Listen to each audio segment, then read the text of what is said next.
Did you know that your grandfather's trauma may be affecting you today, even if you aren't cognizant of it? So, today on The Advisor, we are exploring the powerful truth of intergenerational trauma with author and humorist Willie Handler. Willie is from Toronto, Ontario, Canada, and his newest project dives into how trauma is passed down through generations and how understanding our family story can help us break free from its hold. As the son of Holocaust survivors, Willie brings both personal insight and emotional honesty to this conversation, reminding us that healing the past is how we change our future. Before I introduce him, I want to say thank you to Dr. Bradley Nelson and iHeartRadio for your sponsorship. And to our audience and our fans, please do not forget to like and subscribe before you leave today.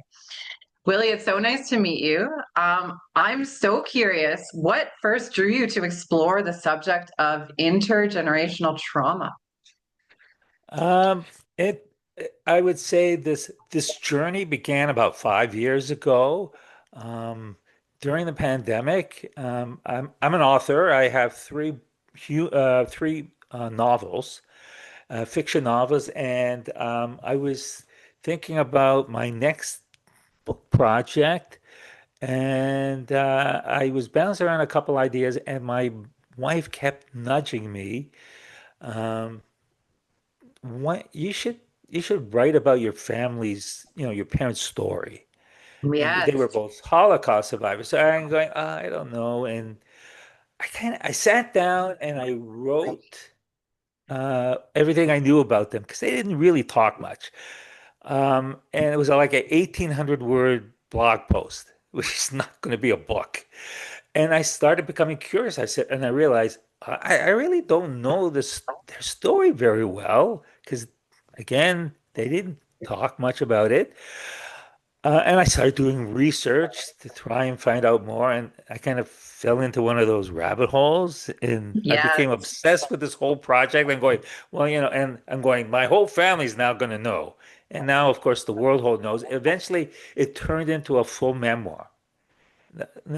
It's not a conventional memoir because the first part of it is my family's history, right up, right into um, the World War II and the Holocaust. And then it was about my own childhood.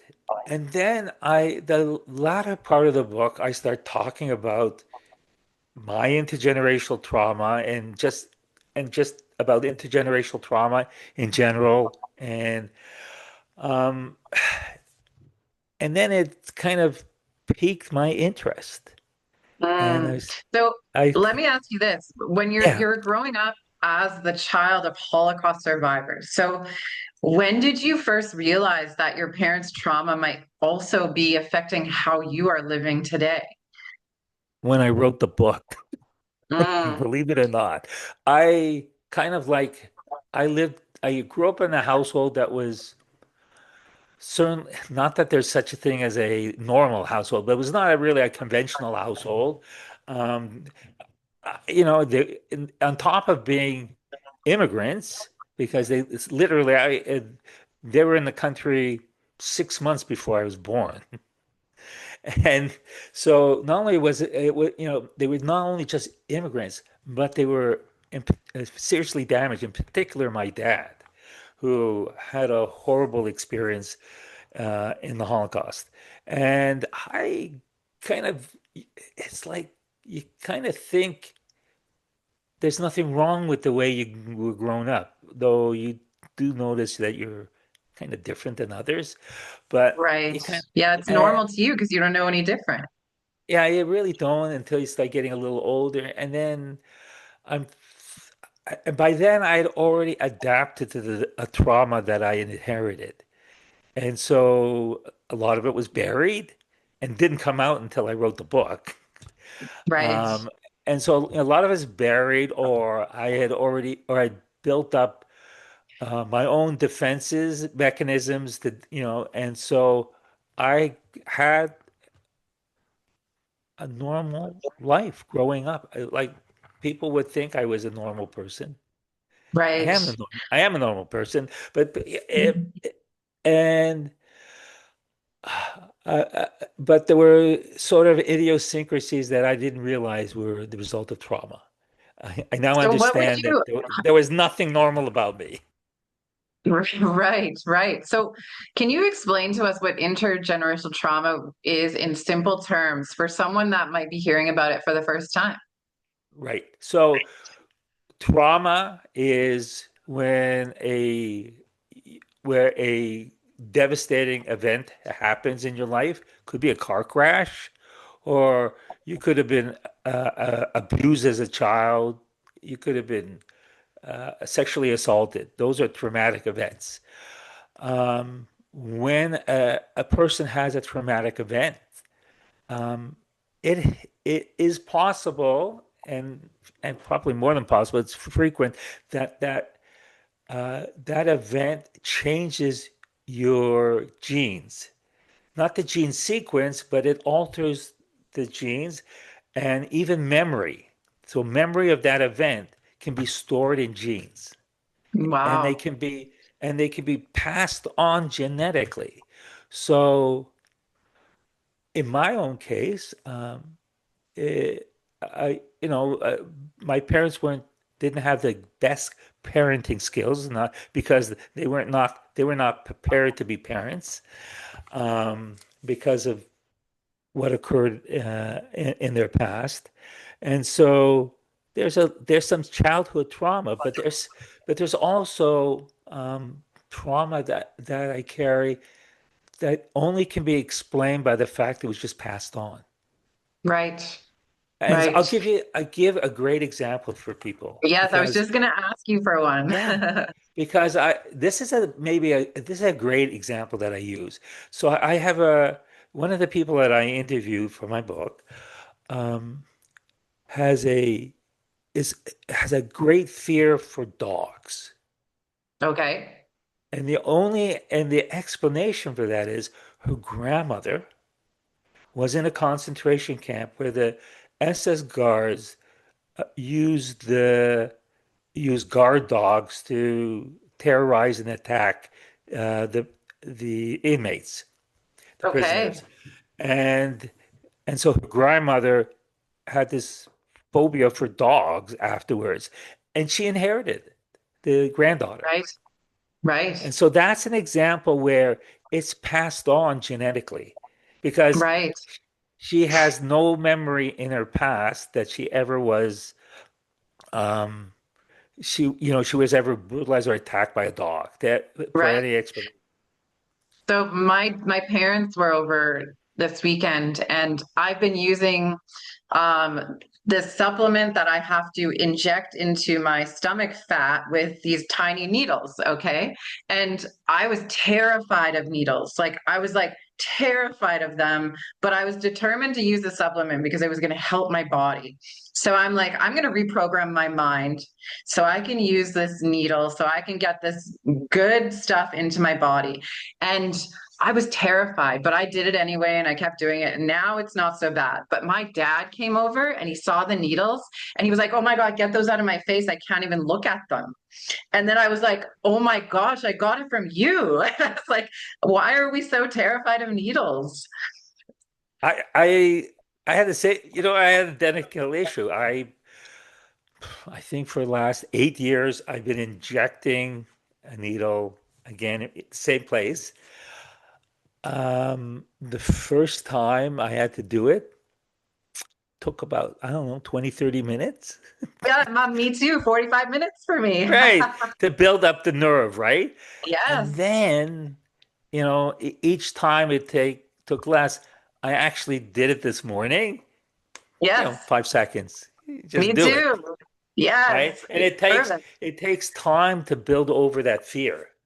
But my dad had the same fear. So that ties into what we're Mm. talking about today is Yeah, when yeah, he was yeah. terrified, I was like, I wonder where this came from. It just got me thinking about Yeah. where this came from in our family line. Like, why is he so just as terrified of needles as I was? And so and again, I say that trauma is universal, and Right. so um, there, there are listeners who if there was trauma in their family's past, may have inherited it. And Right. just think about, all those soldiers coming back from World War II. And I've spoken to people who they don't know what their fathers never spoke about or grandfathers ever spoke about the war. Right. Because it Yeah, was that's so common because it was actually. so traumatizing. A couple people, um, I remember they were telling me about their grandfathers liberated some of the concentration camps, Right. and they could not talk about what they saw, Mm, let alone having to be an inmate in one. So, right. there is all this trauma that has that exists, and there's of course. I I have this friend who is she is biracial, and she has um, black slaves in her past, and there's a tremendous amount of trauma that has been passed down from generation to generation there. And again, if and we will eventually get to that, if if you don't actively do something to break that cycle, you'll just pass it on as well. So, when you started writing about your family's experience, how did that help you process your emotions and memories? I can, yeah, I, I can basically describe it as this, that as I interviewed my siblings about what they remembered and racked my brain and I started pulling more and more together. And then certain events popped into my head. Wow. And with those hidden or forgotten stories, all this all this trauma rushed out. Mm, And it was oh, within a very short period of time, my mental health took a dive. And I was uh, I've basically I've had anxiety my entire life. It's mm, been, and I kind of managed it. I harnessed it to become very, very productive, right. Yeah. and which is possible to do. Not healthy, but it's possible to do. Yeah. And my anxiety just went through the roof. And remember I had this one night that was quite unforgettable. I just totally crashed I was triggered by the most silly thing. And in the middle of the night, I found myself calling a mental health helpline. Okay. And the next day I decided I needed to get help. Right. And so I've been in therapy ever since. Good for you. Good for you. So that's It, that, and that's only part of, that's part of the process of how you break the cycle because you have to first heal yourself. right. So by facing these memories and bringing them up to the surface, then you have to process them. And that sounds to me like it's the most challenging part because not only do you not know what's coming, you don't know how it's going to affect you when it surfaces. Right. So, the first thing you have to learn is um, in those times where your anxiety shoots up, what do you do? Right? Yeah. Um, Therapy alone won't do it because you have to learn how to manage. And not only that, stepping back, one of the ways I managed all those years with all um, that stored trauma was I kind of like buried all my emotions.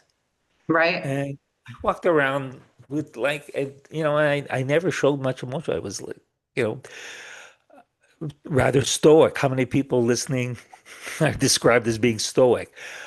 After Yeah, all that I trauma, can relate to that. Yeah, showing right? up with And the after poker all that, face. right? And after all that trauma is released, uh, your emotions are out on the loose without Right. without any experience on how to manage them. Sadness, anger, like a whole thing, like things I never, literally had never almost experienced before. And so then, one of the things you have to do with yourself is managing those emotions.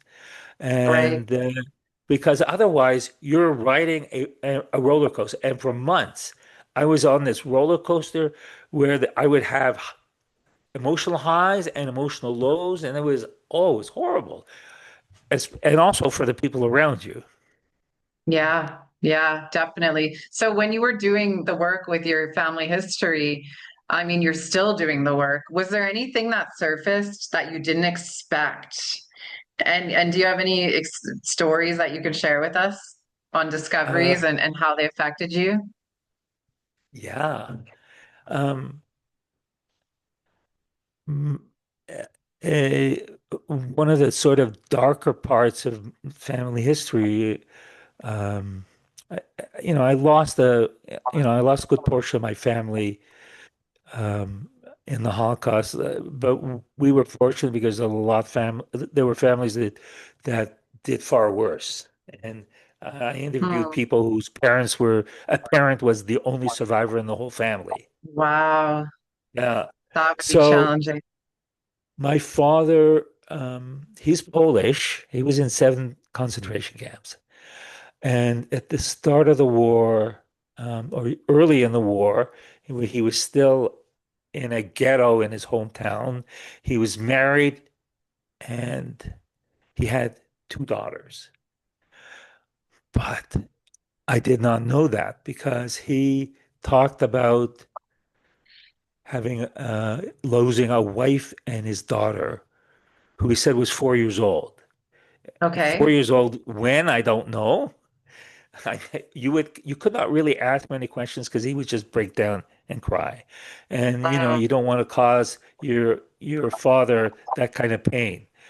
And so we grew up knowing that he had lost a wife and child. And I'm sure my mother, that's all she knew.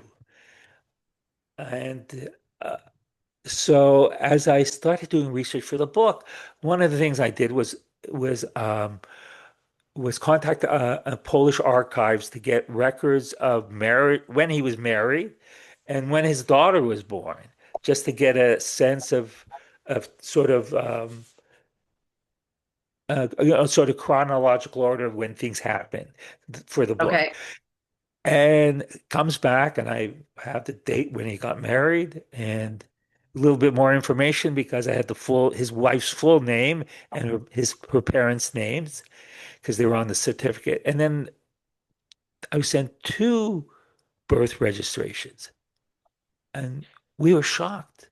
Like my Wow. family, I told the family, uh, and it took me days to kind of recover. And all this grief that he had was suddenly appeared in me. Right. And by the way, neither child ever reached the age of 4. Wow. They actually, both girls died at the age, they were 11 months and 27 months. Ugh, that's And terrible. so he, in his mind, at least the older girl's age, her name was Leah, was 4 years old at the end of the war. And it seems like for some reason that was his cutoff. Okay. But she died in 19, but she and her sister and her mother died in 1942. He was not Wow. around at the time. He had already been deported to a labor camp. So you see how do you see intergenerational trauma showing up today, like even outside of these wartime or large scale tragedies? And also like Why do you think this generation is more open to talking about it than our parents or our grandparents' generation was? Because as you just so brilliantly illustrated, he couldn't even talk about it because it was so difficult. Okay, well, you and I are not obviously not in the same generation, No, right? You're a millennial, right? I'm in my Or 40s. you're a millennial. Okay. Yes. So millennials are really good at kind of um, introspection, Mm, right? Baby boomers, not so much. okay. And and so what happens is my generation just inherited like what I did. What I've since done is not typical, but what I did was, they just carried around all this trauma, never talked about it. Your generation, that's not good enough. You see in your parents um, these idiosyncrasies that are caused by trauma, and you question them. And so, um, and I know this because in my research, I interviewed second and third generation descendants, and the three G's, as I call them, were not if their grandparents are around, they were not afraid to ask questions. If they were if it upset them, it upset them, but they needed to know, Right. and they needed to know how this was affecting them, and what about their kids? And Mm, so it's a total different mindset, and I think it's a generational uh, difference, yeah. and For me, it's that almost has a like a lot to do with knowing.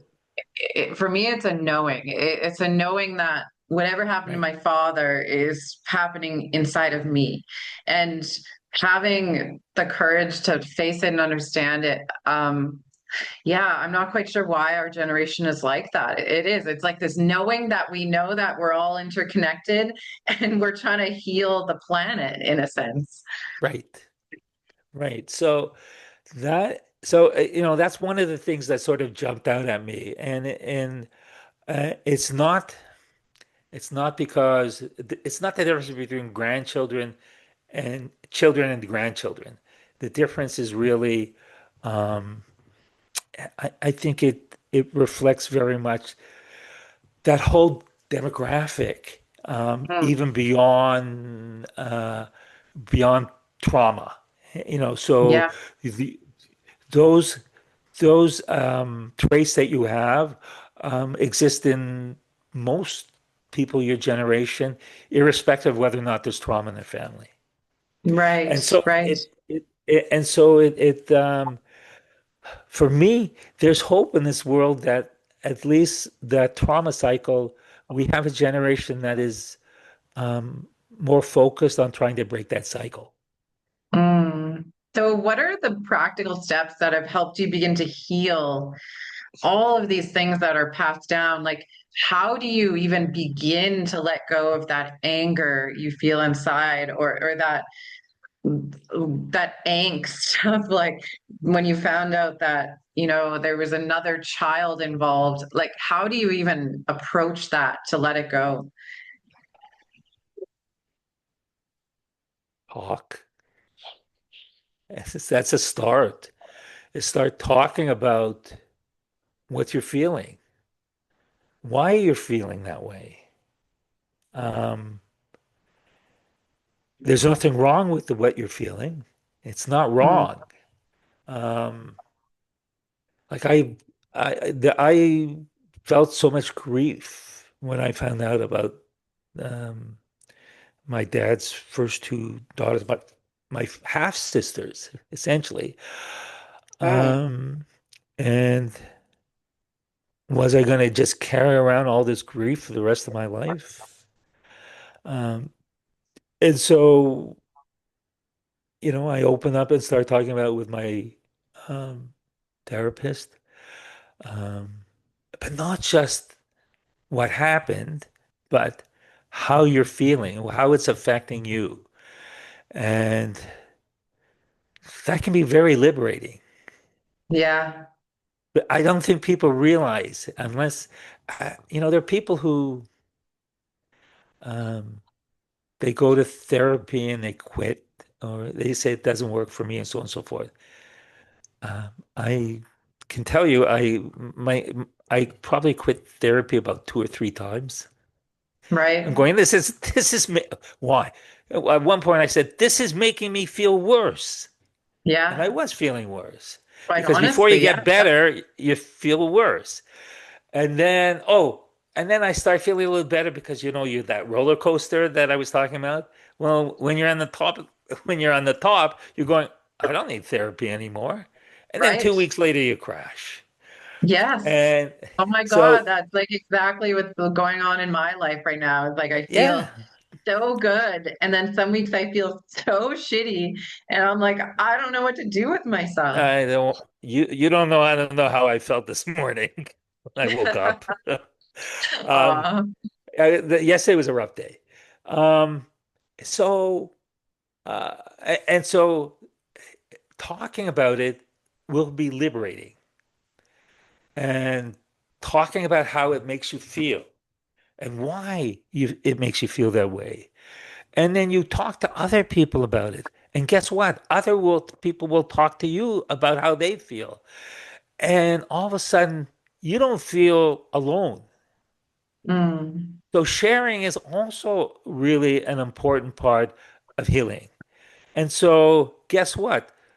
The worst personality type for someone who has trauma is to be stoic.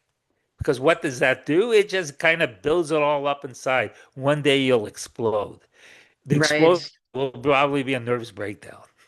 Yeah, Uh, quite honestly. a total burnout or whatever. And so these are things that are very unnatural, especially for men, to talk about their feelings. Oh my God, that would make me look weak. Well, guess Yeah, what? It actually makes you stronger yeah, in the end, and makes you look more human. Because guess yeah, what? Human people have emotions. And so the next step of the process is how do you manage those emotions now that they're out? yeah. It's funny you say that because there was this man, he was a leader and he was doing this speech at this event. And there was something about him that I was just like, I didn't know how I felt about him. But that day, something happened and he actually showed some emotion and he wasn't perfect. And he was talking about a struggle that he was going through. And it was like a switch was flipped. Suddenly, I was like, I could relate to him. I looked at him more like a regular human being. And all of a sudden, I had this mad respect for him. So it was like it helped me connect to him on a deeper level and understand him at a human level. And suddenly he wasn't so scary anymore, I guess you could say. Yeah, and if you look at charismatic leaders, they're not afraid to show emotions. No, And that's kind of what makes people connect with them. it's crazy to me. We all have the same emotions, but we're all afraid to cry and like be overly happy. And it's just wild. It's so Yeah, bizarre. and right, in the last 5 years, I probably cried more than the rest of my life. Right. Right. Oh my gosh. What an And experience that must have been for you to like as difficult as that was it liberating? Like how did you manage that? And what is it like now for you? How did all of that help you today? excuse me, well, it allows me to do this. Hmm. Um, I guess I couldn't have written that book the book that I'm sort of in the process of just finishing off. Really the next step is really finding a publisher, which my agent is working right now on doing, I hope. It's Um, Yeah. so it allows you, it is liberating. It frees you up from fearing looking weak. Mm. Um, it it allows you to talk about things that you're not comfortable talking about. I think it helps you connect with people better, because you things. There's so many benefits. I did over 100 interviews that I could not have possibly done, um, had I not and I'm still in the process of healing, but had I not been in that process, I probably should have delayed writing the book until I was a little farther advanced. But that's part of my it's part of my trauma too, is that Yeah. it's a little too driven, Yeah. and which was the topic of my last therapy session. Why is Willie so driven? Right. And of course, I'm sure there's people listening who are probably who may be asking themselves the same thing. Why am I so driven? And so, and just to bring this all sort of full circle again, it comes down to your parents or your grandparents who may have been traumatized, and trauma manifests its way. I have a huge list of in ways that trauma will manifest itself in you, the trauma that you've inherited. So you might be not very trusting, hyper vigilant. You may suffer from anxiety. Um, you might be very, very driven. You might have poor self-image. It's an endless list. Hmm. Um, and it's like a shopping list. Oh yeah, I got that, that, that, that. And um, some of those you can harness maybe to be very successful, but you might be successful in your career, maybe not so much in your personal life. And Right. so what you want to do is maintain that professional success and build a more successful personal life so that you have better relationships, um, and you become a better parent, and you have a better sense of work-life balance, things like Yeah. that. And that's I that's also what you feel that's like, what you strive for, right?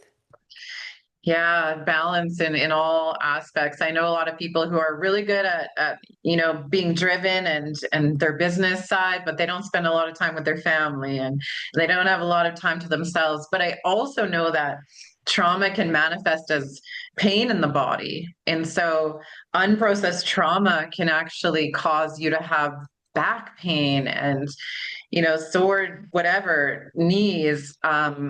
Yeah. Gets trapped in the body, and unless we learn how to release it, like you're talking about, we're going to continue to feel that same pain in our system. It's interesting because I was getting some work done on my body, and as I was clearing these knots and these tight spots in my body, I was actually seeing visions of certain memories that I would never have thought of otherwise. They were just popping into my mind.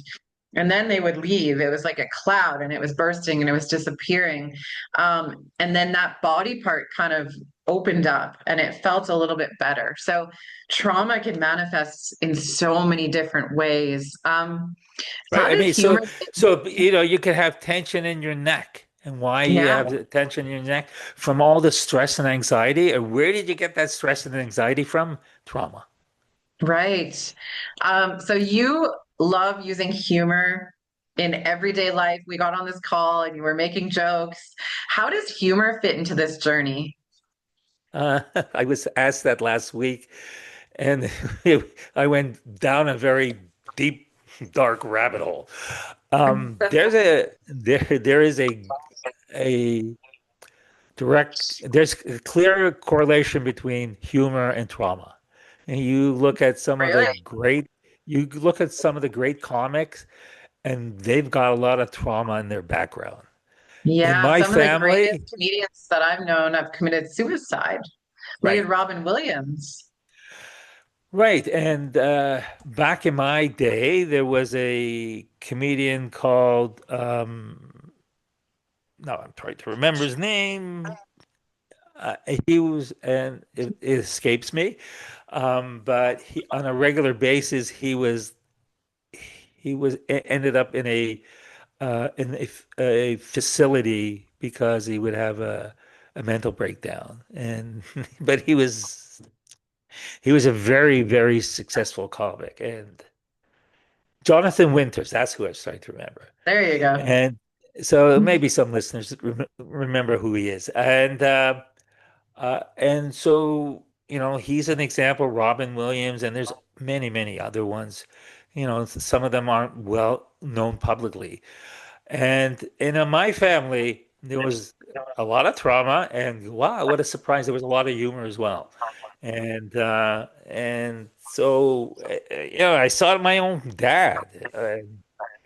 He was probably the most sarcastic person you would ever meet. Yeah. Um, and You know what's funny so, is when I started healing my trauma, I became less and less and less spicy or what's the word you would use? Like I was always like on edge and sarcastic. And as I started healing, suddenly I became less and less sarcastic. And people were wondering what was happening to me. And I was just like, I don't know. I just feel like I don't need to be that way anymore.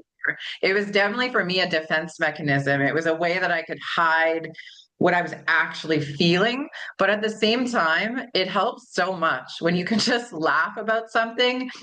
It helps so much. well, not necessarily. So a couple weeks ago, I had another interview, and the host basically asked me, I notice sometimes when I ask you a question, you deflect it with humor. Do you do that a Okay. lot? And I'm going, have you been talking to my therapist? And again, my therapist will often after they say something funny, will say, was that just a joke or are you deflecting? That's Right. what she Yeah. asked me now. And so, guess what? Humor is a defense mechanism. And so, why are so many comics, why do, so many comics have traumatic background? Well, guess what? That humor protects them. It's a Yeah. shield, incredible shield. Many things are a shield. So, and that's just one example. And so, yeah, because people find it interesting, you wrote like three humor books and then you wrote a heavy, deep memoir. We Right. didn't talk, we haven't talked about my memoir, have we? Maybe we have. So I think we talked about it in your episode with Stacy, the first episode of Right. this series, which you're going to be joining us for a 6-part series where we're going to go so deep on trauma and Yes. everything to do with your life experience. And I'm so excited about that. But please tell us about the work that you're doing, the work that you did, and tell us more about your memoir. No, and it's good because I want to get into like more narrow this down into specific type of comment. So if people out there have high anxiety um, or are close to burnout, we will talk about those specifically in future shows. And just and mention that this all began with my memoir that was I never intended on writing, and you can all thank my wife who who is who is a huge influence in my life and a rock, I must say, because guess what? When I was riding that roller coaster up and down, who got the who got the crap dumped on her on a regular basis? My She was in that wife. roller coaster. She was in that seat with you the whole She was time. she was in that roller coaster car with me, Hanging telling me to on. stop, stop. And so and so and that doing that changed my life. And that's part of what, and that's why I'm here is because as I started healing, I started really, I'm relatively introspective for somebody my age. But so I reevaluated all my relationships. I dumped a lot of friends, let me tell you. Mm, I and not just reevaluate them, but changed um, how I was relating to people as well. Um, I kind of looked at my writing career and going, am I just, is this memoir just like a one shot in the dark nonfiction piece and I'm going to just go back to writing funny stuff? And I wasn't in the mood to write another funny book. And I thought, what else? And I decided, what do I want to do the rest of my life? Whatever is left in my life, and could be 3 more hours or 30 years, I don't know. And I decided I wanted to contribute to make some kind of contribution to my community. mhm. So, so that was partly the book because the book is written about other children of Holocaust survivors as grandchildren. And there's like a huge buildup of interest for this book. There's a Right. lot of community, and it's a very large community. And I decided I was going to start speaking out about the Holocaust, and I'm involved in Holocaust education. I do programs on a regular basis, virtual and in person.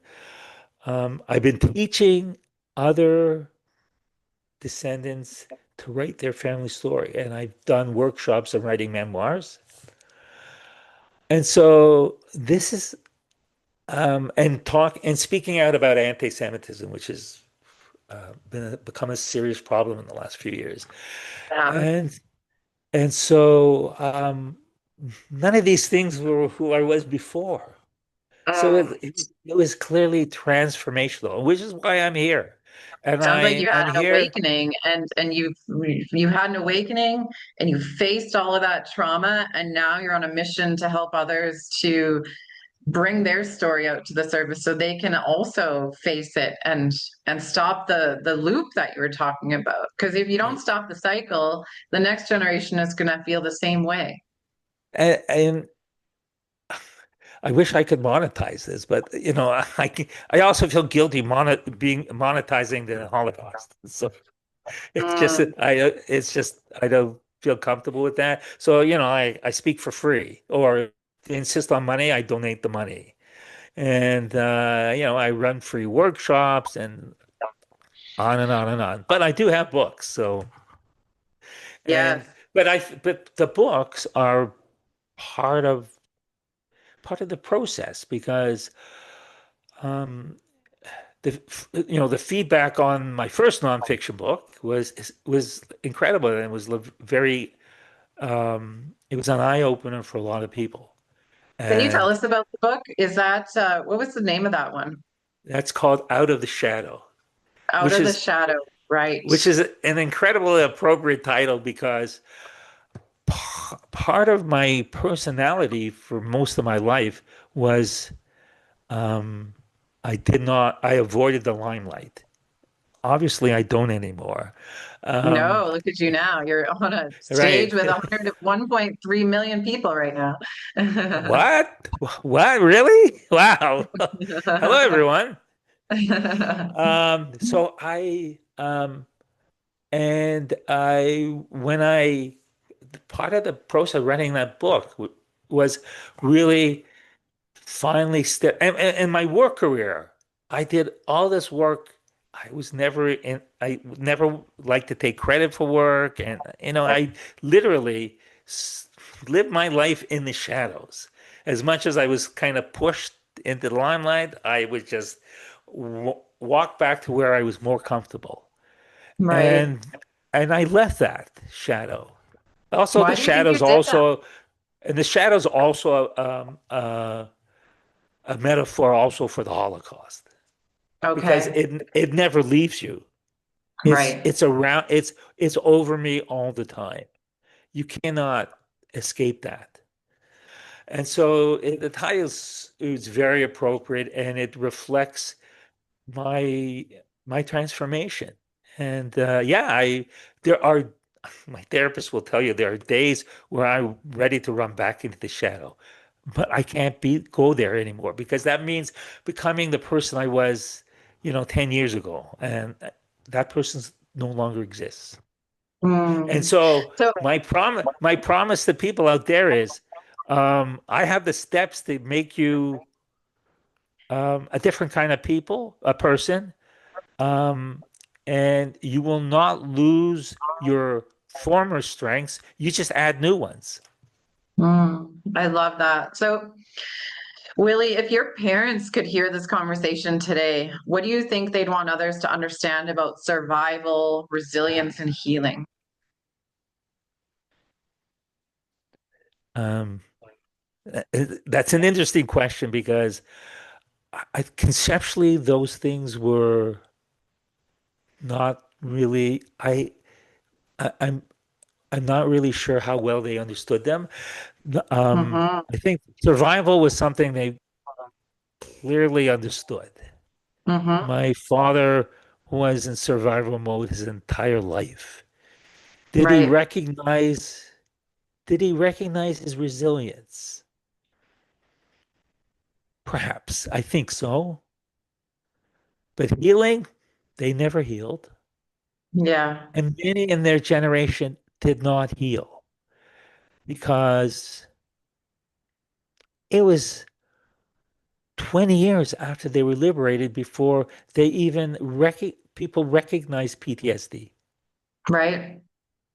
And so and they were just focused on making a living, supporting their Hmm. family. This whole concept of healing was foreign, and there was not a lot of treatment either through the 50s and 60s.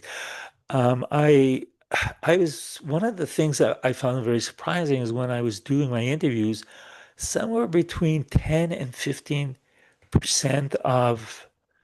of survivors, so they were the parents or the grandparents, at one of the were at one time institutionalized.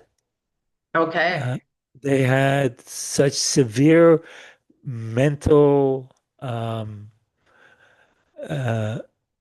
symptoms that they had to be institutionalized. So some of them told me my mother was not around for the first 6 months of my life, and uh, probably I would not be surprised if postpartum depression uh, sort of sped that process up. But of course, it was probably that wasn't even recognized back then. And so and there was no treatment anyways. Some of them received electroshock therapy, which is basically all they had at the time. They didn't have drugs, they psychotropic drugs and things like that. And so yeah, there were in some families very serious mental health problems. I saw them my parents, but they were functional. My mother had very pretty bad depression, untreated, never treated, and um, and my father had so many. He had anger, grief, anxiety. He had he had everything. Right. Thank you, Dad. Is Um, and that a joke oh, or are you deflecting? No. and one of the things I left out is that one of the changes I experienced the last years. Um, at one point, for a lot of my life, I was kind of down on my parents, because I realized they weren't like ideal parents, and my father was very frustrating to deal with. Um, And he was inappropriate a lot, and he was embarrassing, and on and on and on. And then during this healing process, kind of, I came to the realization that, oh my God, these people, they were heroic. They Hmm. I love that. survived. They were resilient. They put together new lives. They did the best they could with what they had. And I'm embarrassed the how I used to think of them. I Right. didn't s- I di- I mean I wasn't vocal about it, but this was my thoughts. And I now realize that I was so wrong. And so it Yeah, means that's part of the when I say healing the process. process was transformational, it was in every aspect of my life. Yeah. And I think a lot of people can relate to that, myself included. Reliving your childhood and thinking back to your past and growing up, you do have anger towards your parents. And some of us don't understand it. But if we can understand their story and understand that they're humans doing the best they can based on what they learned and what they were taught, what their parents brought into the generation, it changes the way we think of them. And I think that's one of the most important things to that you talked about today is that we can rewrite the story so that we're not living in that constant cycle of pain and anger. We can flip the script. Yeah. Oh yeah. And look, um I'm not young. I'm not old, but I'm not young, and um it's never kind of never too late to change. Right? Yeah. So So how if do you we think about honor it, where we come from by still choosing a different emotional future? I'm sorry, how do we How do we honor where we came from, like our oh generational history, while ah still choosing a different future? um I think I did it by writing the book. Right. It was I that for my parents that would have been honoring them. Yeah. And honoring them, I did the same for myself and for my rest of my family. That's one way of doing it. But there are many different ways. Um, some people they did it by going back to their parents or their grandparents' birthplace. Right. That would do it. I did it. I saw my grandparents, my father's parents, their apartment building where they lived was still standing, Mm. and other important and in fact I found the found the building where my father and his wife and his daughters lived.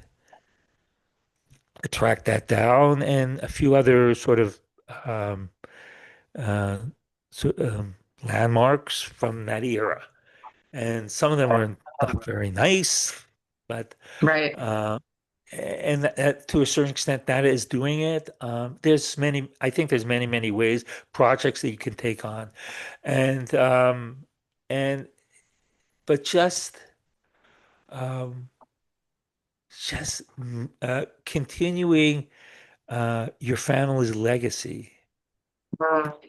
does it as well. I'm surprised. I'm not surprised.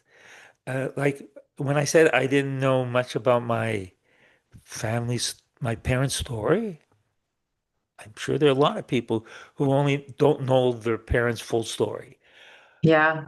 When it comes to your grandparents, you're lucky you know where they came from. Yeah. And beyond that, nothing. Well, I know because I did spend 2 years doing research. Right. And and so I have in a book my entire family's legacy on both my mother's and my father's side, where they migrated from in the 1700s and so on and so forth. And so that part I don't know how much will interest people, but it's brief, but it gives you a flavor of these were families that were well established and rooted in communities that were totally uprooted and lost everything. And so that's partly it. So I created something that's very unique because I can name my my great grandfathers and Right. That's grandmothers. incredible.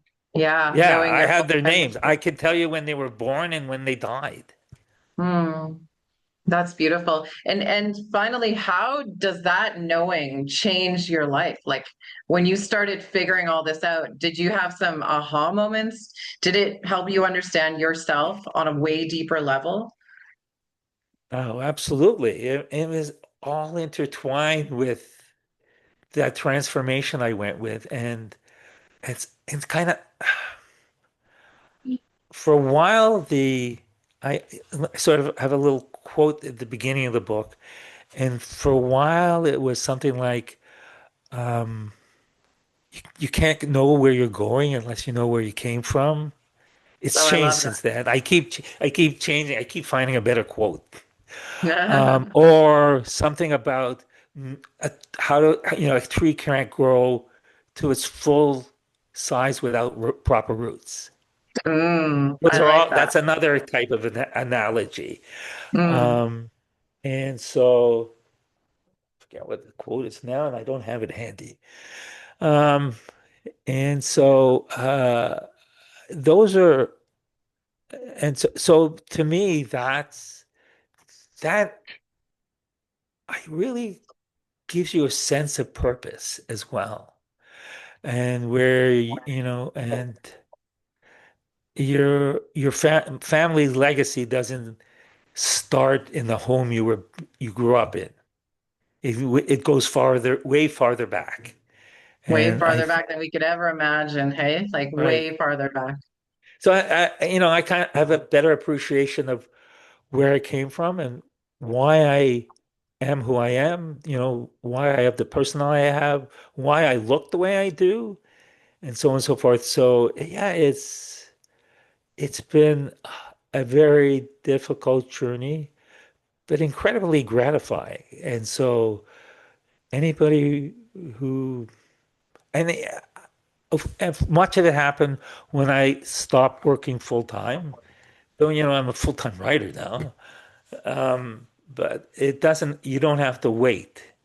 Um, right now is as good a time as ever to really start um, examining your life and your family and what you want to accomplish in life, not just professionally, but personally as well. Yeah. Tell us where people can find your book and more information about you. Okay, so this is what I suggest. I have a website. Um, in it's williehandler.com, so it's not hard to remember. And but I last year I I migrated to Substack, as did many authors, and it's an interesting kind of uh, platform where you can do all different kinds of things that you don't have to do. You don't have to use different platforms. So I moved my blog there. I moved my newsletter there. And and so I recommend people subscribe to my Substack account. And I have newsletters there that keep you abreast of everything I'm doing. These kind of interviews, presentations, what's happening with my writing, all, what's happening in my personal life, what my wife is mad about, whatever. Um, and then finally, Amazon has all my books. And so and that's the easiest place to purchase them.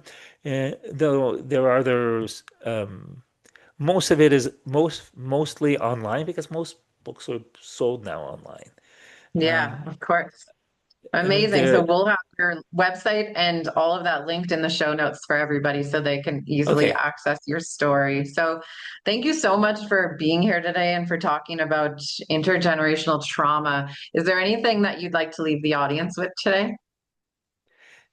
Um, what I want to leave the audience with would be we've I've talked about my journey and and what I've gone through and but I really would like to sort of break this down into much more manageable pieces as well as issues that I think a lot of listeners can identify with. And so I hope that they will come back and hear the entire process, especially the most important, probably the last two, about healing yourself and breaking that cycle. So important because the rest of it is sort of like it are almost like teasers to help you identify um, things that you see in yourself that you may not totally be happy with. But now, once you know, what are you going to do about it? Right. Well, thank you so much for being here. We look forward to the next episode and diving deeper into trauma and figuring out how and what we can do to help ourselves and to flip the script so that we're not reliving it over and over and over again. Thank you for being Uh, here. yeah, I'll come with better jokes next time. And thank you to our audience. And it's never too late and it's never too early to start diving into your history. Um, please don't be afraid of it. Once you start processing, your life will change and we'll start rewriting the script. Until next time, take care, everybody.